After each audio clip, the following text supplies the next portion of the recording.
2:07 in the morning, your backyard can look completely empty. That's the illusion.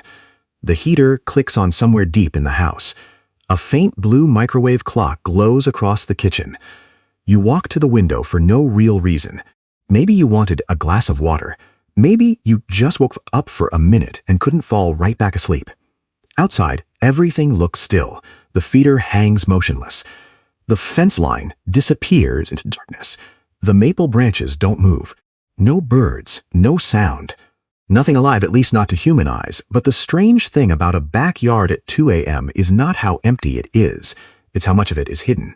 Because somewhere inside that darkness, only a few feet from your window, small hearts are still beating fast against the cold.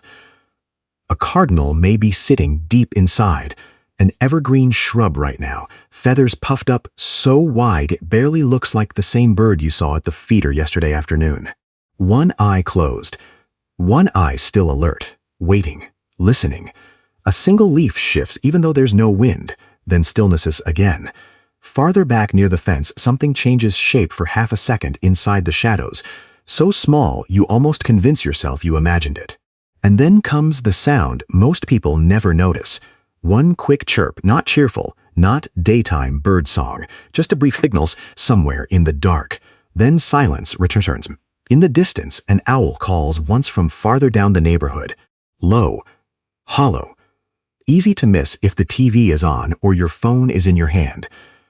Ornithologists at the Cornell Lab of Ornithology sometimes describe the hours before dawn as an energetic bottleneck, one of the hardest stretches of the night for small birds to survive. Winter field studies from the University of Montana found that for tiny backyard birds, the coldest hours before sunrise can become a quiet test of energy, body heat, and caution. And the strange part is this: while most of us are asleep, that test is happening all around our homes every single night. The birds in your yard are not sleeping the way you sleep. And if you happen to be awake with me tonight, looking out at your own backyard somewhere in America, I'd love to know what kind of birds wait out the darkness near your window, because the more people share these little nighttime moments, the more clearly we begin to see the hidden life most neighborhoods never notice. Deep inside the evergreen shrub near the back fence, the cardinal has barely moved in almost an hour. If you could somehow shine a soft light through the branches without scaring it, you would notice something strange right away. It does not look relaxed. Not completely. Its feathers are puffed outward so far that the bird appears almost twice its daytime size. One foot is tucked up into warm belly feathers. Its head turns only slightly now and then, but never fully settles. That is because many birds do not enter the kind of deep sleep humans do. Researchers studying avian sleep at Princeton University found that some bird species can rest one half of the brain, while the other half stays alert enough to monitor danger. It is called unihemispheric sleep, which means somewhere inside that shrub, one side of that cardinal brains may still be listening to the night, listening for the scrape of claws on bark, listening for wing movement overhead, listening for anything that sounds wrong. You see a quiet branch. The bird sees a math problem. Every calorie matters now. Every degree of warmth matters. Every unnecessary movement costs energy the bird may need before sunrise. And sunrise is farther away than it looks. This is the part most people never realize. For many backyard birds, the hours just before dawn are actually more dangerous than midnight itself. Around 3 or 4 in the morning, temperatures often reach their lowest point of the entire night. Energy reserves are running low. The bird has already been burning calories for hours just to stay alive. A chickadee especially feels this pressure. A black-capped chickadee weighs only about 11 grams, roughly the weight of 2 pennies. Yet somehow, this tiny animal survives snowstorms, freezing wind, and long winter nights in backyards across North America. Studies from the University of Alberta on bird thermoregulation found that chickadees can lower their body temperature during extreme cold to conserve energy. Their heart rate slows. Their metabolism drops. Their tiny bodies enter a controlled state that almost looks like shutting down. Not fully, just enough to survive until morning. Scientists sometimes compare it to a torpor-like state, but even then, the bird cannot completely disappear into sleep. If danger appears, it may need to wake and react in less than a minute. Imagine trying to rest while your body balances between freezing and survival for 8 straight hours. And yet, these birds do it over and over every winter night. You may have actually seen the evidence before, without knowing it. In the early morning, some birds remain puffed up for several minutes after sunrise because they are still trying to conserve heat. Others move slowly at first, almost stiff from the cold night air.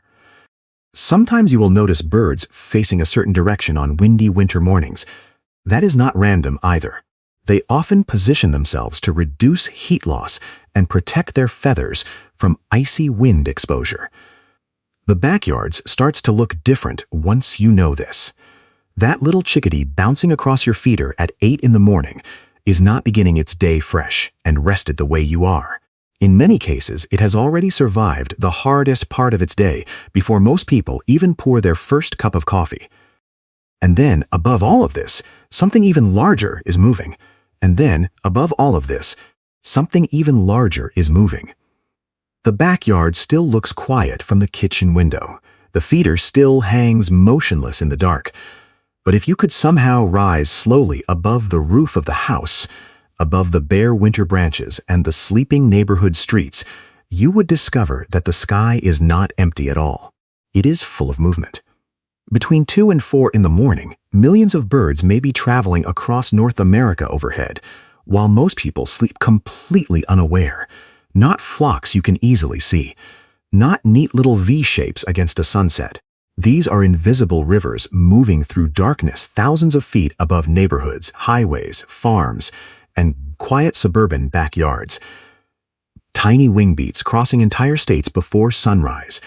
Cornell Lab migration radar studies have shown that during peak migration seasons, enormous waves of birds move through the night sky at altitudes ranging from about 500 feet to more than 3,000 feet above the ground.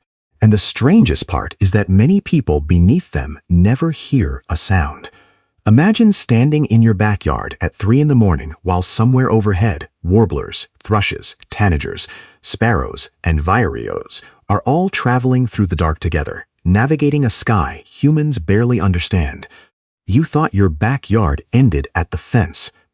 At 3 in the morning, it is connected to entire flyways. The robin sleeping in your maple tree and the tiny bird crossing over your roof tonight may both be part of migration systems stretching from Canada all the way to Central and South America. Some birds flying overhead may have started their journey hundreds or even thousands of miles away. And somehow, in darkness, they still know where to go. For years, scientists tried to fully understand how migrating birds navigate at night. Researchers from the Max Planck Institute and ornithology programs at the University of Illinois discovered evidence that some birds can sense Earth's magnetic field using special proteins called cryptochromes inside their eyes, which means the night sky may not look the same to birds as it does to us. They may actually perceive magnetic information layered across the darkness like an invisible map. Birds also use stars, polarized light patterns, coastlines, rivers, and even sunset positioning to guide themselves during migration. The night above your neighborhood is not random. It is organized movement, ancient movement, and many species prefer traveling at night for a reason. The air is cooler. Winds are often calmer. There are fewer daytime predators, less overheating, more efficient flying conditions. By the time the first hint of morning appears, many migrants are already searching for places to rest and feed before daylight fully arrives. That is why migration activity often peaks just before dawn. Somewhere above your home tonight, exhausted birds may be trying to complete one more stretch before sunrise. But this is also where the night becomes dangerous. Storm systems can throw migration routes into chaos. Fog can erase visual landmarks. Bright city lights can pull birds away from safe paths and confuse their navigation systems. A downtown skyline glowing through low clouds may look completely unnatural to a migrating bird that evolved under dark skies for thousands of years. Researchers studying urban migration collisions have found that artificial light can disorient birds so severely that they circle its buildings for hours, burning precious energy they cannot easily replace. Even suburban porch lights and floodlights contribute more than most people realize, not because people are trying to harm birds. Most people never even think about what the night sky looks like from a bird's perspective. Some homeowners now reduce outdoor lighting during migration months or switch to warmer colored bulbs with shielded fixtures that direct light downward instead of into the sky.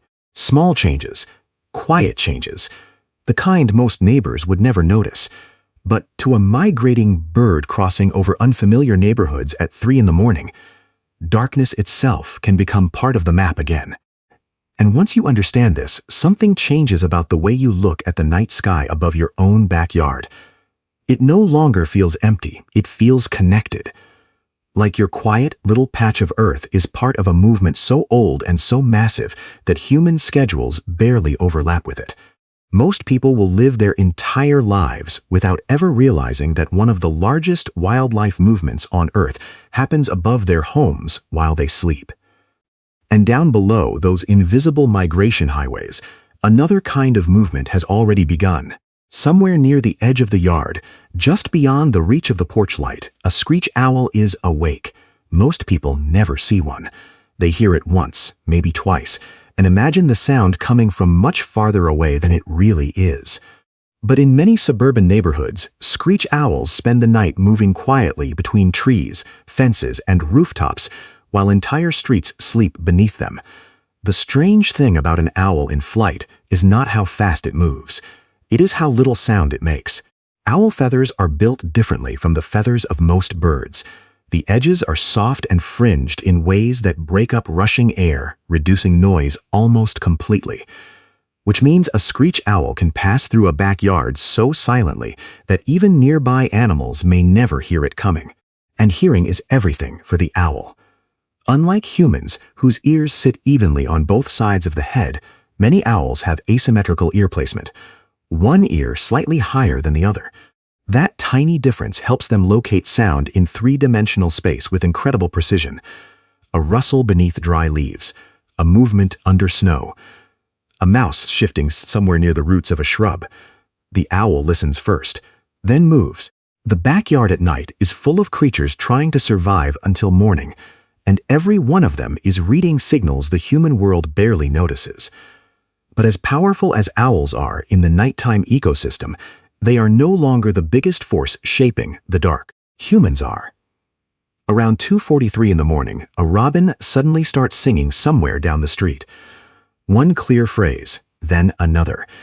If you were awake in bed hearing it through an open window, you might think it sounds peaceful, comforting even. A reminder that life continues quietly outside while the rest of the world sleeps. But researchers studying urban bird behavior at the University of Exeter found that artificial nighttime lighting changes when many birds begin their daily activity. Streetlights, porch lights, parking lots, apartment glow, even backyard floodlights can interfere with birds' circadian rhythms, the internal biological clocks that tell them when to rest and when to wake. Studies connected to urban light ecology research at the University of Chicago have shown that artificial light exposure may also affect melatonin production in birds, disrupting sleep cycles that evolved over thousands of years under natural darkness. Which means that robin singing before dawn may not be starting its day early because it wants to. It may be responding to a night that no longer looks dark enough to trust. You thought the neighborhood stayed awake for you, but many birds never evolved for a night this bright. And the effects reach farther than most people realize. A bird that begins singing too early may also begin moving too early, feeding too early, burning energy too early. Energy that, during cold weather especially, may matter later before sunrise. The strange thing is that modern suburbs often feel calm and quiet to humans at night. But biologically, many environments are no longer truly nighttime anymore. Light spills across fences. Security lamps wash over trees. Windows glow blue long after midnight. Even the sky itself changes color above cities. Some homeowners now switch to warmer outdoor bulbs or shield lights downward during migration seasons, not because darkness is better for people, but because darkness still matters to wildlife. And once you begin noticing it, you realize something unsettling and strangely beautiful at the same time. The modern suburb never truly goes dark anymore. By now, the kitchen window looks different than it did a few hours ago. The same faint microwave clock still glows blue across the dark room. The same backyard sits outside beneath the cold early morning sky. The feeder still hangs motionless. The fence still disappears into shadow. At first glance, nothing has changed at all. But now you know better. Somewhere inside the evergreen shrub, the cardinal may still be half awake, conserving warmth and listening for danger, even while it rests. Somewhere nearby, a chickadee no bigger than a handful of coins is carefully burning the last of its stored energy to survive until sunrise. Far above the rooftops, migrants may still be crossing the continent in silence, guided by stars and magnetic fields no human being can naturally sense. Somewhere down the block, a robin may already be singing too early because artificial light convinced its body that dawn arrived before it truly did. And somewhere in the darkness, an owl is still moving through the trees almost soundlessly while most of the neighborhood sleeps. We can study bird behavior. We can track migration. We can measure metabolism and sleep cycles. Scientists can place tiny transmitters on birds, study radar maps, monitor nighttime flight calls, and learn more every year about the hidden lives moving around us after dark. But part of what makes these hours feel strange is that humans were never fully meant to witness them. Most of this world continues whether we notice it or not, quietly, carefully, without asking for attention. And maybe that is why a backyard can feel so different in the middle of the night. Not because it becomes empty, but because it teaches us how much life exists beyond human schedules and human light. So tonight, if you happen to wake up sometime between 2 and 4 in the morning, maybe do not reach for your phone first. Just look outside for a moment. Let your eyes adjust. Listen carefully. The yard may not be empty at all.